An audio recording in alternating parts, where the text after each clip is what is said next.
Hey Pioneers, welcome to episode number 466. Today we're going to be talking about preserving more and wasting less. As we approach the majority of harvest season, when we've got in most areas of the US, it really is May all the way through about October, where you're going to be getting the majority of produce coming in from backyard gardens or farmers markets and even your regular grocery stores. But that's when the majority of our fruits and vegetables really are at production. So those months, especially if you are a backyard gardener and you are preserving food, they are very full, not just in bringing in all of the awesome, amazing produce that we're growing, but they're very full with the preserving, along with every other aspect that we still have of everyday life, from getting our food on the table for everybody, making those items from scratch, and then you're adding on the preserving. And if you're brand new to it, it can oftentimes feel a bit overwhelming. And oftentimes, when we're overwhelmed, then things just go to waste. So, in today's episode, we have got the Homestead Kitchen Roundtable back, sharing our best tips and tricks for our favorite forms of food preservation, as well as ways to make sure that we're actually getting that food preserved and not letting it just kind of languish on the counter or maybe in the back of the fridge, so that we are being good stewards of all of our assets and building up our pantries in a way that's very sustainable.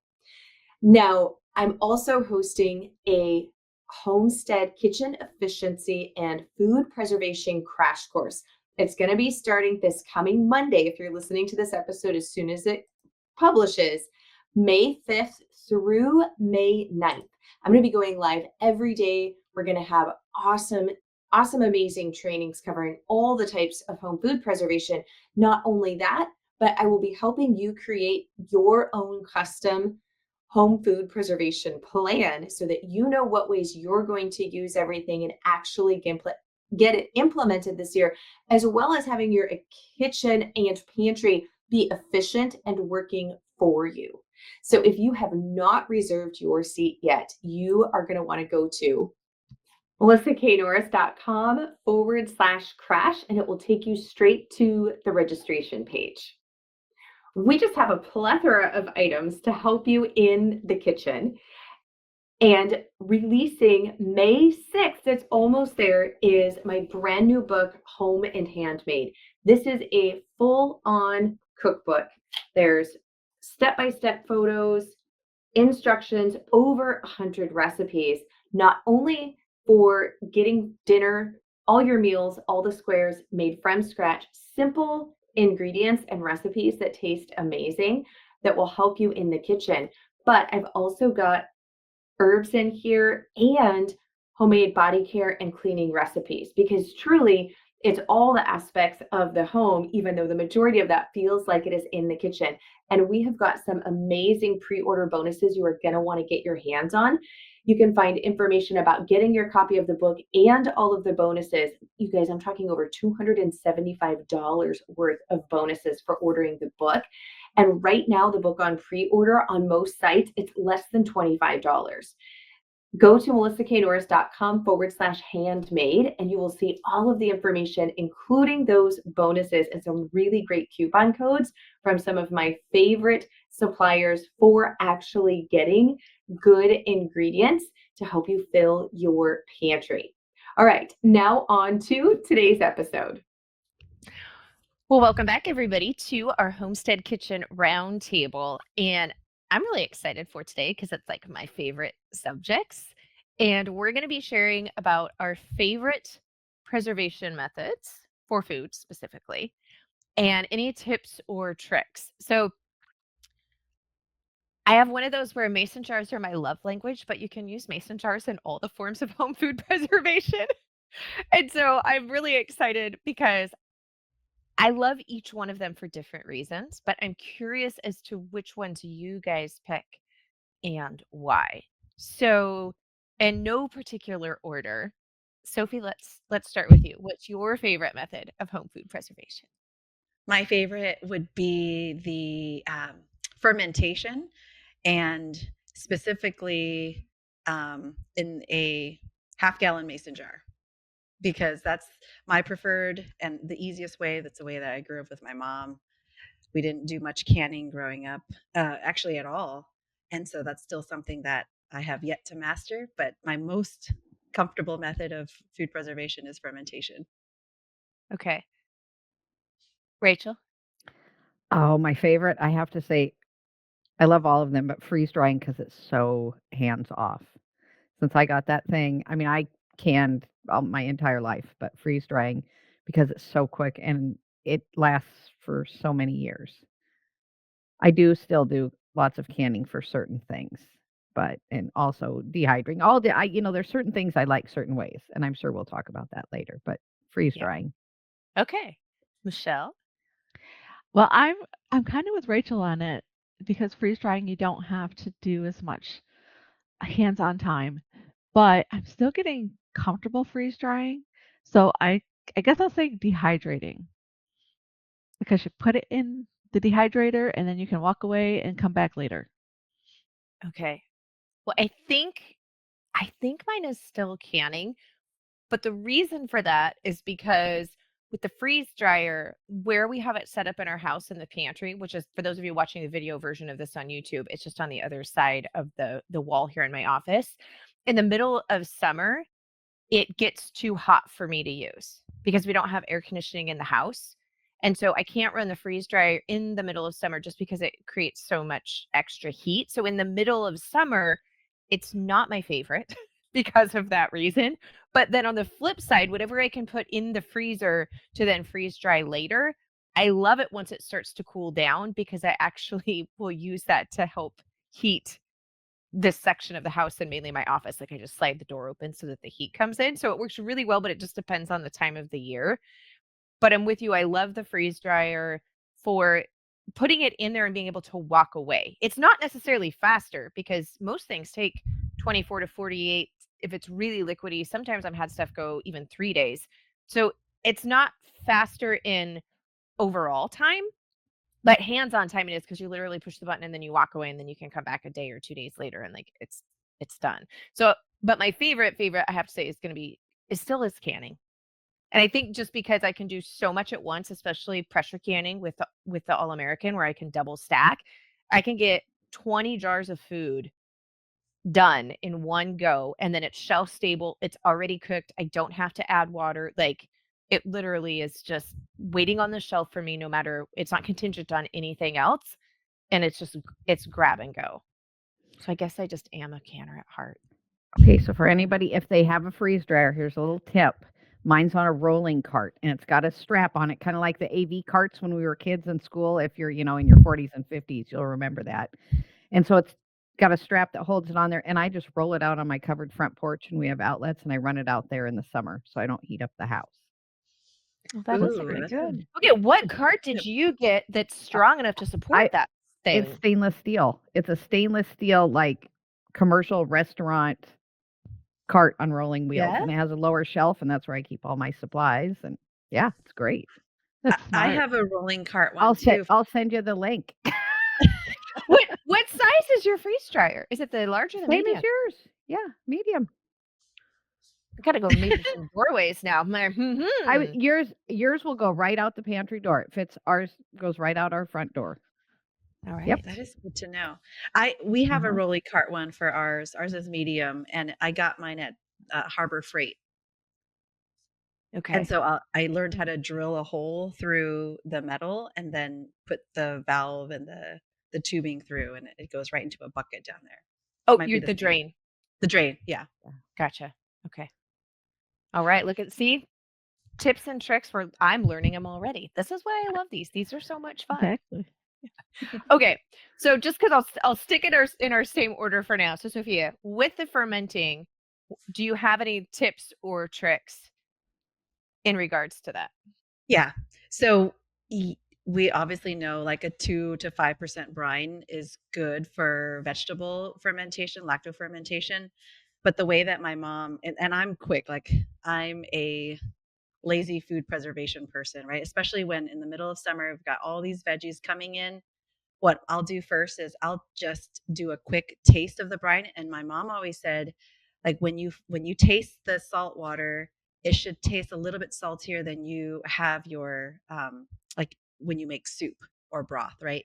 So a little bit saltier than that. She says that should be good. And that is honestly the way that I then toss all of the veggies into the mason jar, put the salt brine over all of them, and then set it and forget it, and we're done for a couple of days. And then after it ferments for 2 to 3 days, taste it, and then put it in the fridge after. So yeah, it's my favorite way to do it. All right. I like that. I've always been I think it's whatever. I find this very fascinating because I feel like when you grew up doing something and you've had like that whole life, your life experience, like it feels very comfortable. It's something you saw as a kid and you learned. I feel like you have a little bit different approach to it because when it comes to fermenting, I am like, we've got the scale out. I am measuring by weight. It is exactly to the specific percentages. So I love where you're like, oh, this is like the quick, easy way to go through that one. So I think it's just the Asian Sophie way. goes folk method. I go folk fermentation. I love it. Okay, that's a new thing. The folk method fermentation. I love it. Okay, Rachel. So now that you've given me this lovely hack, I just have to go find myself one of those stainless steel tables. I'm actually extremely intrigued by the possibility of doing that out on the porch this summer, Yes. provided I can keep the cats from playing with any cords, is freeze drying tips and beyond your cart trick that you just shared. I have to say it was a lot of trial by error, and thank goodness Carolyn wrote her book because that book is absolutely worth its weight in gold for just all because she went through it all. The big thing is really being patient, and just like with canning, when you're new, giving yourself extra time to really learn and read and find out. But I have to say, it's once you have it down, just like with any of the methods, it goes so fast. And I like to do a lot of fruits and vegetables, and that one thing I haven't done yet is meat. I know, Michelle, did you no, you dehydrated meat. You freeze dried meat. That's right. That's one I've got to try this year. But I have to say, for fruit, for berries and mangoes, and it's just so good. It's like eating candy.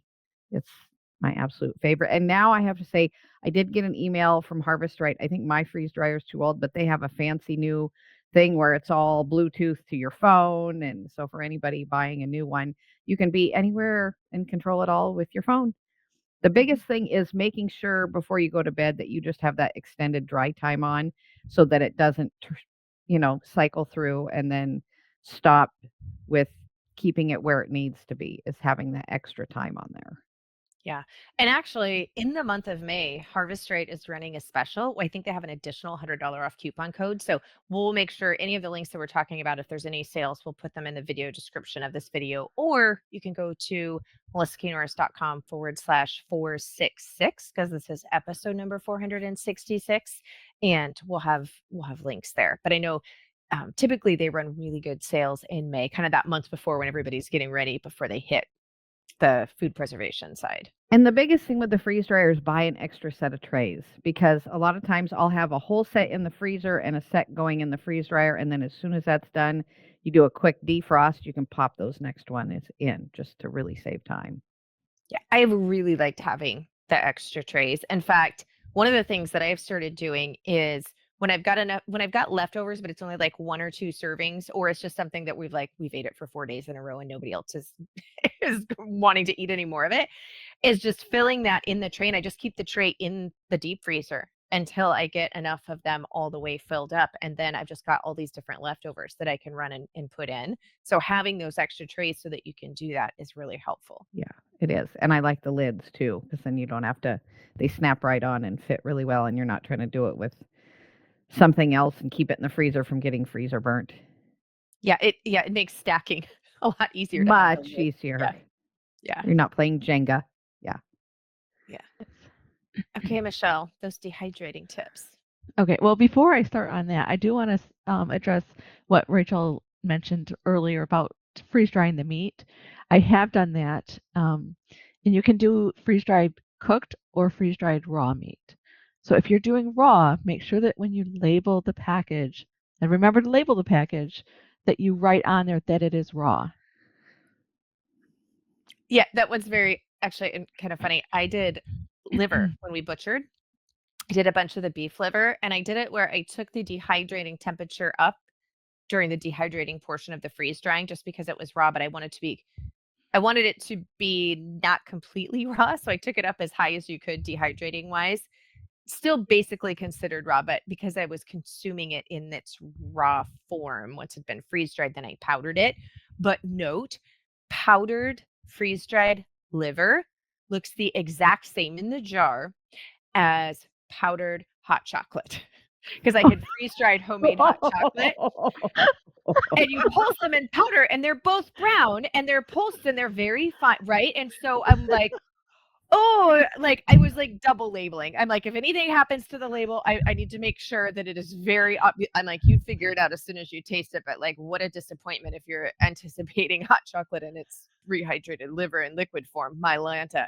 So, anyways, yes, it's very key that you do label, regardless. But just so you know, if you do the liver, which I highly recommend, you can make your own liver capsules, like all the great stuff, add it to smoothies because it's powdered, but it looks identical to freeze-dried hot chocolate mix. Yeah, interesting. Okay. Yeah. Good to know. Okay, so my tip for dehydrating, if you're dehydrating something like something that's light when it's dry, like herbs or greens, put a fine mesh screen. I guess I don't know if that's the right term, but put that on top of it. That way, when it starts to dry, it doesn't blow around inside the machine. Gotcha. Is your dehydrator an Excalibur? It is. Ah, okay. Because Mhm. it's the behind, so it does it. Yes. I have Yeah. the Nesco, and it's the top blow down, and so Yeah. it doesn't tend to. I just have to then rotate everything to get that evenly dried. But Yes. yeah. Yeah. Michelle, Yeah, do it's they real sell fun. You those? take the door off the Excalibur when the fan's blowing and you have herbs in there. Oh yeah. Mhm. Yeah. It's a mess. Yeah. You can get a silicone. I think it's silicone fine mesh. I can provide the link for it. Okay. Yeah. Great.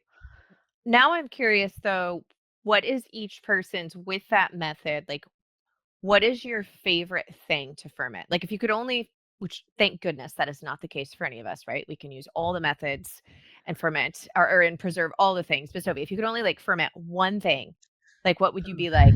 This is like you have to do. I have to have this one. Like, will not go a season without it.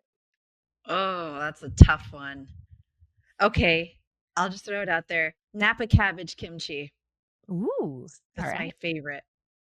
But I'll also throw in one more thing on the last question. You can also ferment meat as well. So, one of the things that we've done culturally is because there wasn't a lot of storage space and not a lot of refrigeration back then, was a process that we call NAM, NAEM, or NEM, and it's just using some sticky rice with some salt, your garlic, and then mashing it into a paste, and then putting your for us it's beef or your meat in there. You could use pork, and just letting it ferment. If you have a vacuum sealer, that's great, but we'll just use like Ziploc bags, for example. That's really tasty because then after a week or so, it doesn't need any refrigeration.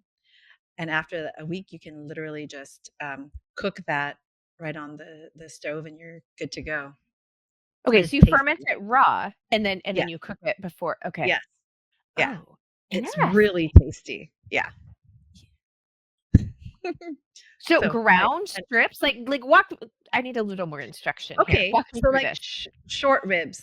Yeah. Short ribs is fantastic for it. So you just use the short ribs, and then you would use your the sticky rice and some salt and garlic, mash that into a paste, and then put that in a Ziploc bag, put your meat in there, your short ribs in there, zip it up, Like take on the the air bone still?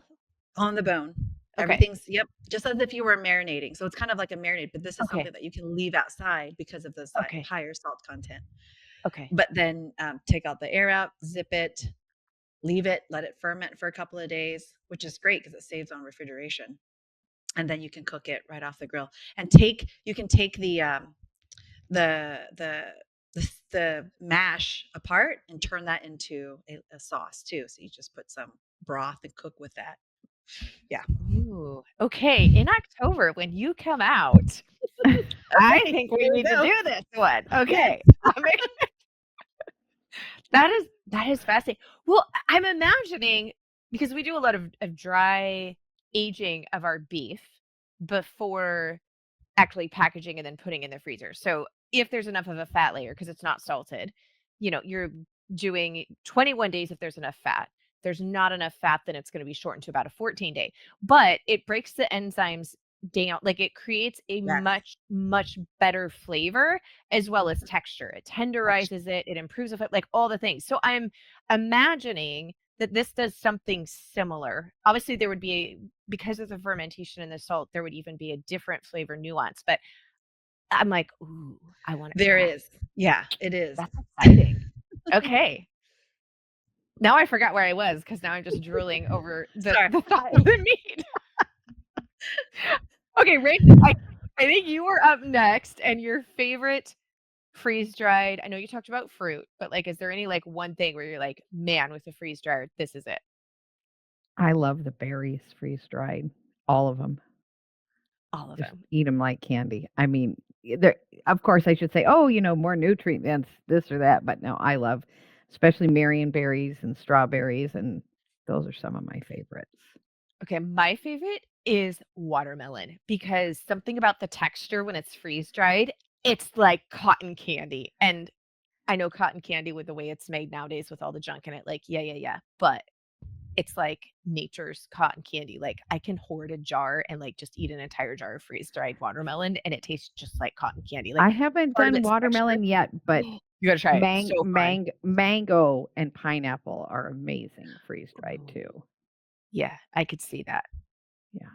And does it make it sweeter when you freeze dry because it's removing the water It content? takes it is. It's like candy. That's kind of, but not the same way as dehydrating in my experience. I don't think it concentrates it in the same way that it does when you're when it's dehydrated. Because like I have some plums and some peaches, and I don't think that they taste sweeter freeze dried as they do fresh. Do you? I think the berries do to me. The peaches, no, and the peaches not so much, but the berries seem to be at least like the whole berry, not sliced. And I don't know, maybe it's a texture thing, but like Marion berries, blackberries, they seem to be more sweet. And the mango's just, that's super sweet already to start. So yeah, I don't know, it's just really good. Then I don't have a craving for other sweets, cakes and stuff like that. So it's healthier that way, right? Yeah. Well, I think there's something about the crunch factor for me. Like, yeah, I will be like, if I'm like really jonesing for like potato chips or something, that it's the crunchiness, not necessarily just the salty part.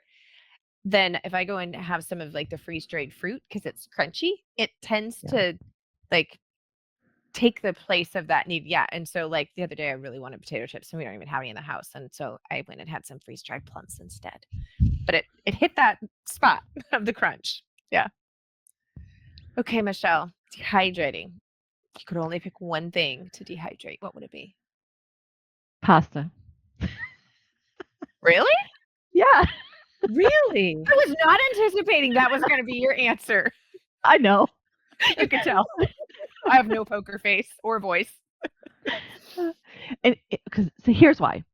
Because we go camping often. Uh-huh. And my husband he'll do, like, in the past, he's done motorcycle trips where they need to take food with them.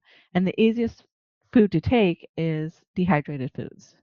So I will put together meals using the dehydrated foods. And one of my favorite meals that we did last year for camping was like just a pasta salad, a cold pasta salad type thing.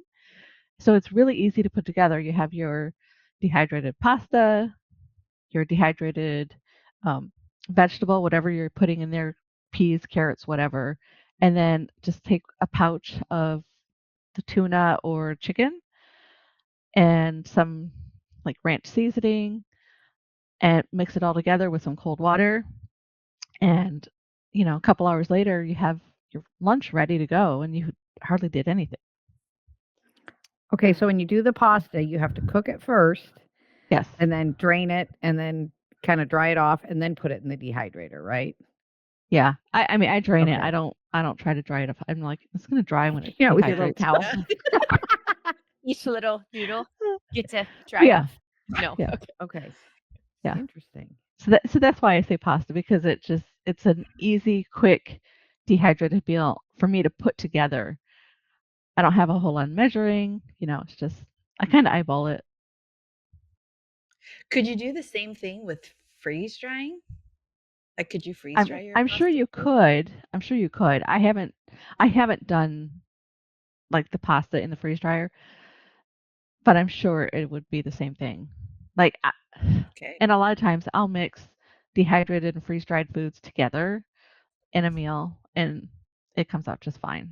Sweet. So, okay. Sorry, I'm with the pot. You take the pot, all your dehydrated stuff, and then do you cover it in water, or do you only and then drain the water off once it's absorbed as much as it's going to?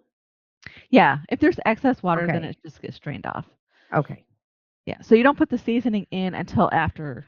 Right. And like the Everything, yeah. tuna, you do all the Mhm. dehydrated stuff, let it get happy, and then you put the tuna and the season. Okay. Oh, Yep. interesting. This is Yeah. fascinating. Yeah. I know. I'm What's- liking that. In the summer, we love salads, like cold salads. Like, Mhm. yeah. Okay, so totally rando while we're on salads here. When what your then we have to get to you about your favorite with canning. But with canning, because I love that too. Some of the things I even brought them. Look today, the Ooh, she bruschetta can in do a it. jar.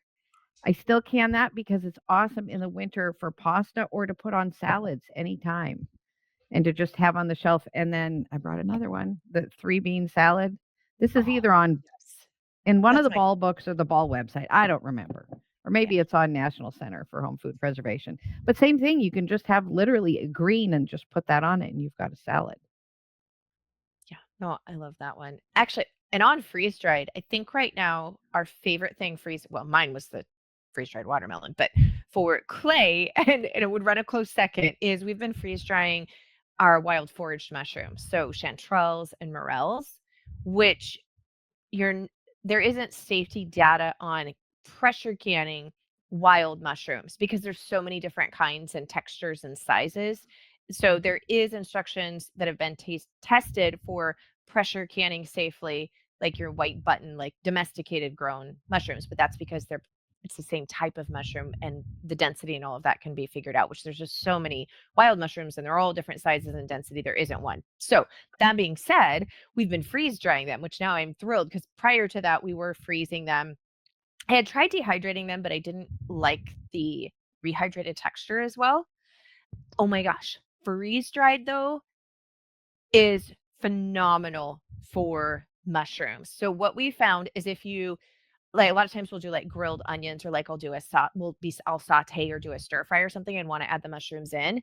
And so even with the butter and fat or liquid, depending on what it is that you're cooking, like your onions, I first tried putting them in just in freeze dried state. They burn.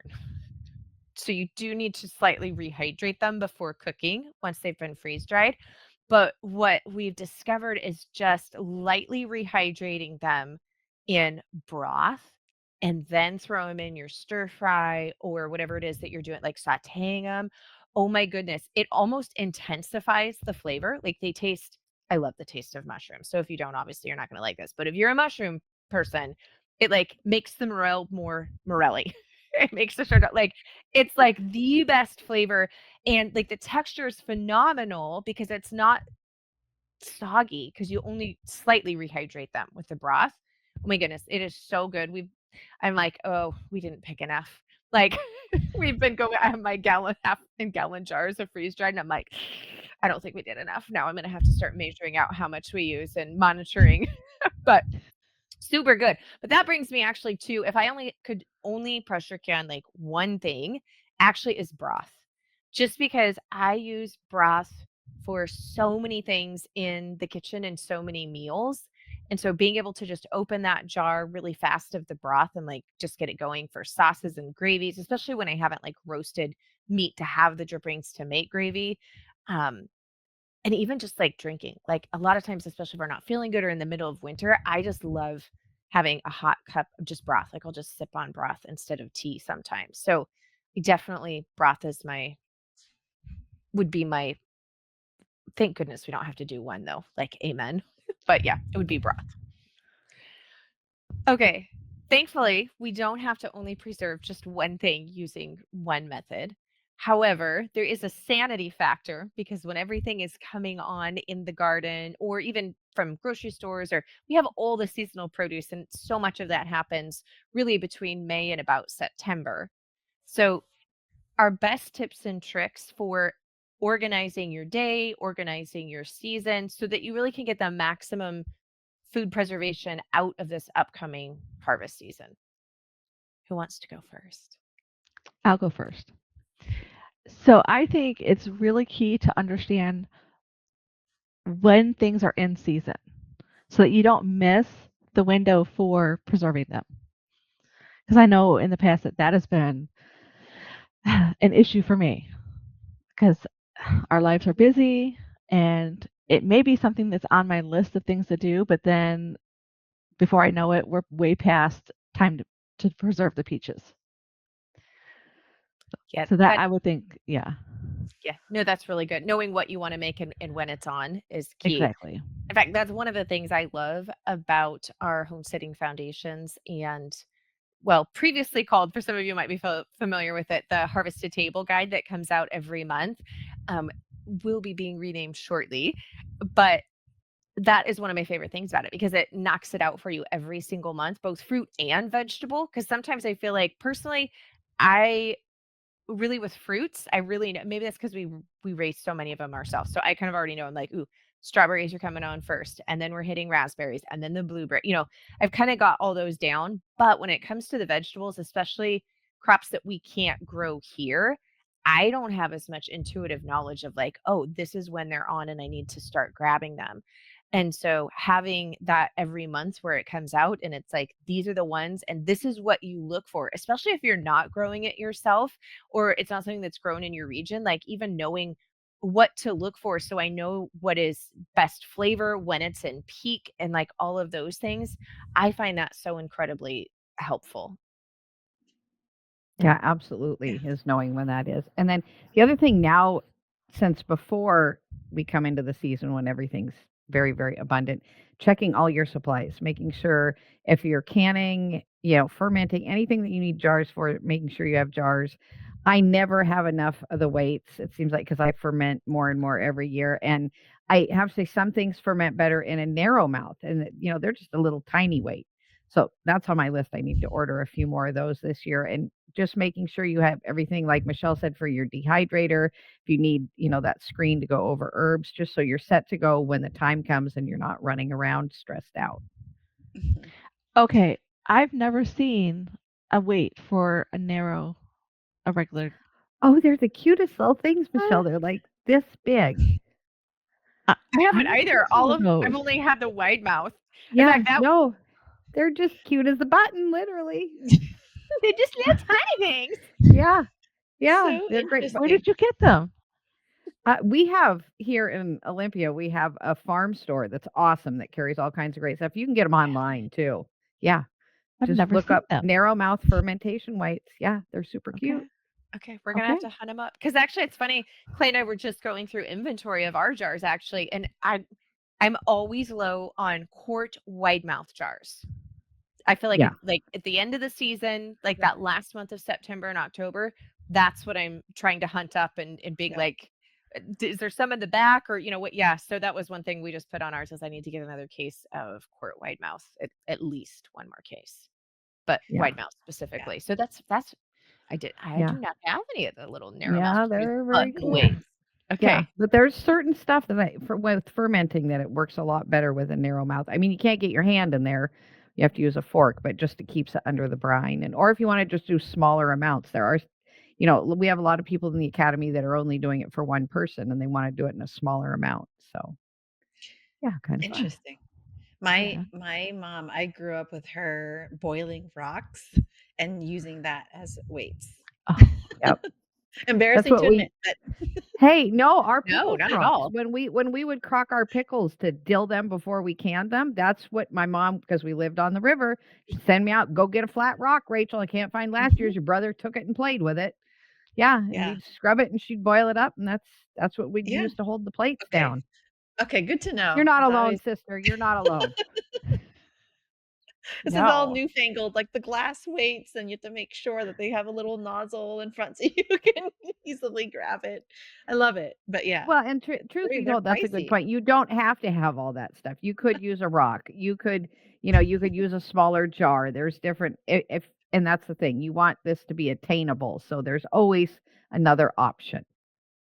Right. Yeah. Actually, that's one of my tips too, is I've noticed that I found that in using that large half-gallon mason jar, you can use the jelly size. I don't know what Yeah, the exactly, and little then put jelly that jars. on They're like, top.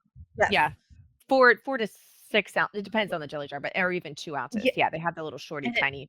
Yeah, yes, the 2-ounce one. And it fits perfectly in there. So that's great. yeah. My I've tip used. oh, Sorry. go ahead. I was saying baby food jars. And my nephew is turning a year Oh, old in 2 days. And so we had him earlier this week. He was here. And so she had brought some, baby food in little glass baby food jars. I'm like, ooh, that's mine when it's empty. Those make excellent weights. Because they're tinier. I think they're only 1 ounce. Like they're even smaller than the jelly jars. Anyways, those work fabulous. So if you know of anybody who has got littles and they're using glass baby food jars, those are excellent weights. and Okay, then back to you, I'll Sophie. Sorry. No, it's good. My only tip to add on to what Michelle and Rachel have said was just prepping, but I'm more of a haphazard food preservationist. So, like, because my mom loves spending time in the garden too, she'll start pruning, she'll start harvesting things, and then come into the kitchen with like a basket full of things. And if I don't have things set up, like we have a Presto, it's a canner, but it also does the pressure canner and the water bath canner in one. So like the dehydrator, I kind of have to have it all set up. I know it takes up a lot of space, but at least I know I'll get it done. Because if I have to go fetch it and then set it up, it'll take me. I probably won't get to it. And I've learned this about me, is that I'll put it in the fridge and it'll just sit there and then go bad, right? And then I'll feed it to the chickens, and it's such a waste. So I just have to have everything laid out, and that might be just the way that I work a little differently. Well, no, agreed. Hey, my freeze dryer's in my entryway, girl. It's got to be there so it's easy to get to everything, because if it's not, then like you said, you either put it in the fridge, or a lot of us have, an extra fridge, and then you forget about it, and it's just get it done as soon as, and it's better to Yeah, preserve it right after it's harvested because you have the most nutritional value. right. Yeah, I mean, I think the whole month of August and the first part of September, I don't know if my pressure canner actually ever leaves the kitchen. Like it's either on the Right. stove or I've just washed it and it's drying and then it's just kind of like this continual. And even if I don't use it that day, I know I'm going to be using it the next day. So, yeah, to Mhm. your point, like I'm not going to go put it back in the pantry just to haul it out the next day. So, I'm like real preserving kitchens, like real preserving farmhouse kitchens, they are a they look messy throughout the harvest season. And like in my opinion, I'm like, that's how you know you're actually doing it. Okay. Because it's just Yes. this continual rotation. And I'm like, what a waste of energy to put all of that away to just bring it back out like 3 days later. Yeah. So anyhow, That's I'm good not to gonna know. win any home and garden TV awards for prettiest kitchen during any time, but especially during harvest season. But I think my biggest tip too is to really familiarize yourself with the methods beforehand, because once all of the stuff is coming on and you're like, oh, I wanted to learn fermenting this year, or I wanted to learn canning this year, or insert whatever form of food preservation it is, when you have got literally like basketfuls or bowlfuls or bucketfuls, whatever it is you're harvesting with, and it's coming in, it's you have to deal with all of that. And if you don't have your game plan already figured out and you don't have the basics of understanding how to use that food preservation method already, you're likely just going to get overwhelmed. And to your point, it's going to go in the fridge because you don't really know what to do with it. And then you don't have time to learn something on top of it, or to even go research it. If you don't have the resources there, including your own skill sets, or like, oh, I've got this video, I've got this course, or I've got this book that I'm following to learn this, and you've at least glanced through it and read through it, and then still have it there to go through day of, I feel like most of the time overwhelm sets in, and then it just doesn't get used and done. So I'd say now is definitely the time. And that's one of the reasons that we're doing the kitchen efficiency and home food preservation crash course this first week of May coming up, to give you those foundations and to get you set up so that you can preserve food and do so in an efficient way that works for you and your kitchen and your family and all of those things. So I'm super excited about it.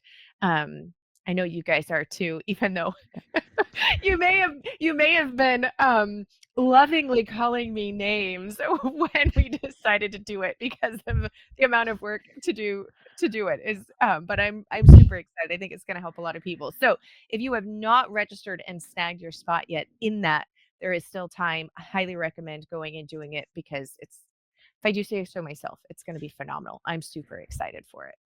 Absolutely. For anybody absolutely. that's interested in any kind of preservation, it's a great way to really get that upstart, to get you ready and to go for preservation season, because it's going to be here before we know it.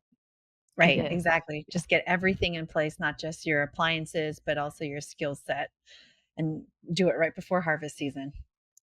Yeah. All right. Well, thank you, ladies. I always look forward to our chats, and boy, Sophie, we're going to have a list for when we're all together in October. And now the We're just fermented going to meat. cook. We're not going to get any work We're gonna done.